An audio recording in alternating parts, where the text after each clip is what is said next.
Starten er gået til tredje løb, første afdeling af V5. Alle hestene er kommet glat de første 100 meter. Til føring er gået nummer 2, Noah Østervang. Udvendig nummer 4, Lasers Candyman. Galop i første sving for de 2 førende heste. Så er det 3 New Winner, der overtager teten.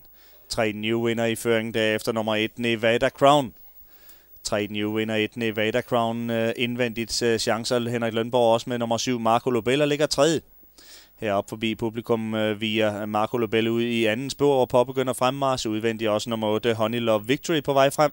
8 Honey Love Victory frem mod den førende hest og udfordrer reelt om føringen.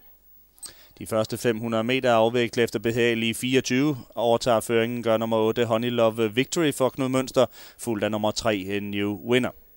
Derefter ude i anden spor som første hest, der nummer 7 Marco Lobel, men det er i øjeblikket 8 Honey Love Victory, som viser dem vejen.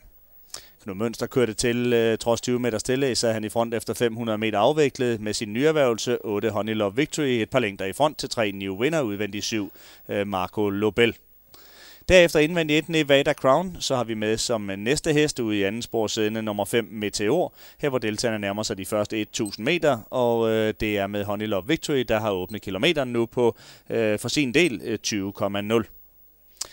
I føringen nummer 8 Honey Love Victory, tættere frem i anden spor hele tiden nummer 7 Marco Lobel, løbets favorit i V5-spillet, men det er altså Honey Love Victory, der er i teten for Mønster.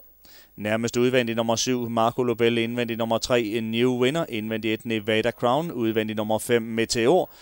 Men foran går Marco Lobel nu frem til 8 Honey Love Victory og sætter denne under lidt pres ud på den sidste 700 meters penge.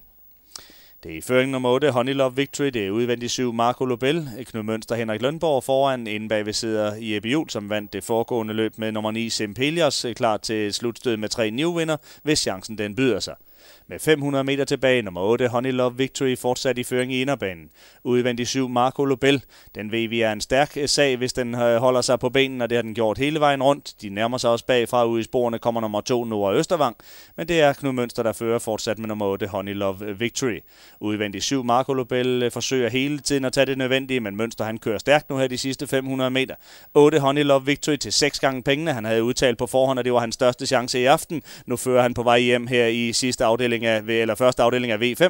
8 Honey Love Victory ser ud til at have situationen under kontrol. Mønster sidder stille, og hesten afgør det hele selv. Nummer 8 Honey Love Victory en vinder foran 3 New Winner og udvendige 7 Marco Lobel. Det var Mønster, der havde en vinderchance i første afdeling, og den hed Honey Love Victory. Læg det